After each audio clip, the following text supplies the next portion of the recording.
Mulheres que amam demais é o tema da entrevista de hoje aqui com a psicóloga sistêmica Cléo Bredariol. Forte, né, pessoal? Mulheres que amam demais. Todos nós conhecemos pelo menos uma, né? Que a gente pode dizer, ai, tal, ama demais, né? É aquela pessoa que a gente vai conversar e ela não fala de si mesma, né? Ela só fala do outro. Né, Cléo, tudo bem? Isso aí, tudo bem, Karina. E você? Também tudo jóia, graças a Deus. Muitas mulheres que amam demais, Cléo. Sim, muitas mulheres que amam demais. Demais já é um termo que chama, né? Que é um alarme. Demais é o que está em excesso. Exatamente. Né? E nós sabemos que todo relacionamento, homem e mulher, digamos, vamos começar por aí, relacionamento de parceria amorosa, enfim, é o equilíbrio que rege os relacionamentos saudáveis. Sempre será o equilíbrio. Como existe a lei da gravidade, existe o equilíbrio que é necessário, que é o que traz saúde, harmonia, e onde cada um respeita o lugar adulto do outro. Então, digamos assim, parcerias, amizades, relacionamentos amorosos de pares, meio a meio. Existe um lugar para o homem, um lugar para a mulher, um lugar para cada um dos parceiros aí da parceria amorosa. E o relacionamento que nós já viemos desde a infância, o primeiro casal que nós encontramos são os nossos pais. Sim. Sempre o casal que é a base, é de onde a gente vai colher, vai arquivar e vai registrar ali tudo o que ocorre, né, na nossa infância. A primeira infância é sempre vital e vai percorrer toda a nossa existência, essa idade, essa infância. E as mulheres que amam demais, elas vêm de famílias desajustadas, disfuncionais, onde ocorrem dependência química, muitas vezes, álcool, uso de álcool, compulsões, né? Pessoas muito ligadas à limpeza, transtornos alimentares, pessoas que têm aquela questão do regime em excesso. Então, são uma série de disfunções que já começam lá. E a maioria das famílias são disfuncionais. Sim. Então, é ali que começa o olhar da criança para os pais. E ela fica, geralmente, no meio do casal. Não é? Essa criança cresce, se estica depois, enquanto adulto, levando com ela essa bagagem. E essa bagagem vai se apresentar. É interessante que, muitas vezes, a gente vê uma pessoa, uma jovem, ela fala, eu sou independente, moro sozinha, sempre cuidei da minha vida, sou dona do meu nariz. E aí, de repente, um dia ela se casa. Um dia ela se casa. E esse filminho do passado começa a aparecer, a se apresentar. Então, o palco do casamento é o lugar onde mais nós adquirimos um desenvolvimento, é o lugar de mais desenvolvimento da vida de um ser humano. Com certeza. Com certeza. Muito a se aprender ali. E as mulheres que amam demais, elas têm a questão da autoestima baixa. E uma depressão que vai por ali, muito escondida, muito camuflada, que não aparece tão aos olhos assim. E elas vivem em função mesmo do outro. Elas vivem em função do outro. Elas, na infância, dentro dessa família disfuncional, desajustada, ela não conseguiu receber dos pais as necessidades emocionais não foram atendidas. Atenção, olhar, uma palavra, a comunicação das emoções, poder demonstrar, falar o que sente, a amorosidade, não foi preenchida, não foram preenchidas as necessidades emocionais, psicológicas. E ela cresce com um vazio muito grande, onde ela não recebeu. Então, ela ficou olhando para os pais. Ela ficou no meio, entre os pais, circulando pela casa, digamos assim, procurando e não conseguindo receber esse suprimento afetivo, amoroso, psicológico. E aí esse vazio vai se instalar entre o casal. Antes de encontrar esse homem, né, antes dele chegar, esse vazio, essa falta, vai escolher alguém, isso que é interessante notar, que vai representar essa desarmonia, esse caos, esse drama. Então, ela vai trazer, as relações disfuncionais, elas trazem sempre a dualidade. O agressor e a vítima. Muitas vezes nós nos identificamos com alguém lá na nossa casa, na nossa família. Ah, meu pai é bonzinho, meu pai é amoroso, minha mãe não, minha mãe é difícil, minha mãe eu não consigo conviver com ela, eu rejeito essa mulher. Ou o inverso. Então, a vítima, ela vai dar espaço para um agressor. Em outras situações, ela vai contra aquele modelo, de repente, por exemplo, da mãe, que era uma mãe muito submissa, muito sacrificada. Eu não quero ser essa mulher todo mundo passa por cima dela. Então, ela entra no palco do casamento como: eu não vou ser vítima, eu não vou ser passada para trás. E aí ela entra no palco do casamento atuando como: ninguém vem por cima de mim, eu sou o agressor aqui, eu sou o perseguidor.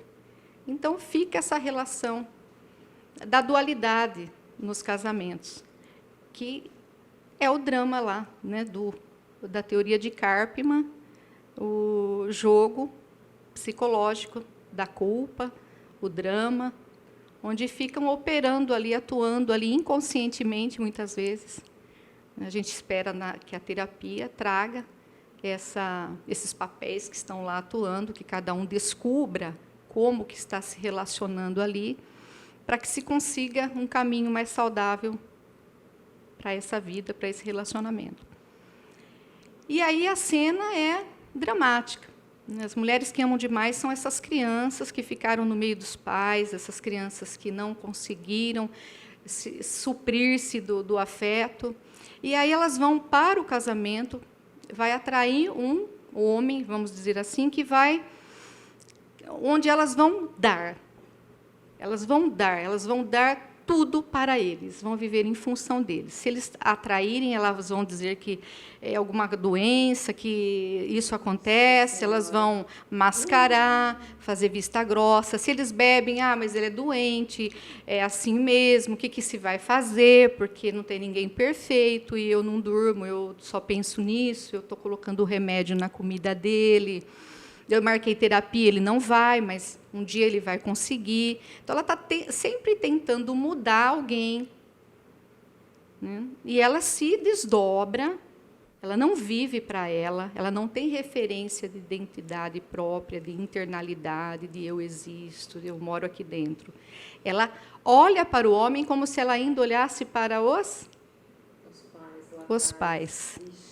Nas constelações, a gente vai falar assim que a reivindicação indica isso. Está sempre reivindicando, exigindo do outro, necessitando que o outro cumpra um papel que ela necessita.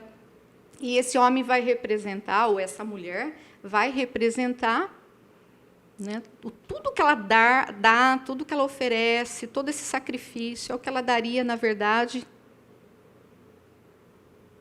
para ela mesma. Então, ao invés dela receber, existe aí uma inversão. Ao invés dela receber dos pais, ela vai crescer, essa criança interna vai continuar reivindicando o afeto, mas, ao invés dela receber, ela vai doar-se. E mulher tem muito disso, de doação. Nossa, muito, né? A gente, a hora que vê, parece que é uma coisa que já é nossa, né? Isso da gente se doar, né? Parece que é uma coisa que já é da mulher. É da mulher mesmo, né? Enfermeira, antes era mais, né? Enfermeira, assistentes sociais, todas essas profissões da área da saúde, de se doar, professora. Antes era muito professora, né? Aquela doação para os alunos. E aí É também uma questão da tradição cristã ocidental, arraigado em nós, essa questão de viver para o outro, fazer caridade, amar ao próximo, ser bom. Então, tudo isso vai agravando, né? Então, ela não pode demonstrar raiva, ela não pode demonstrar as emoções, ela não pode ter um eu íntegro, um eu verdadeiro. Ser ela, né? Ser ela mesma. Então, qual que seria o caminho? O caminho dentro das constelações, é muito claro, evidente, é um trabalho assim extremamente rico. Eu vejo que clarifica muito, porque eu tenho o estudo de outras abordagens comigo, né?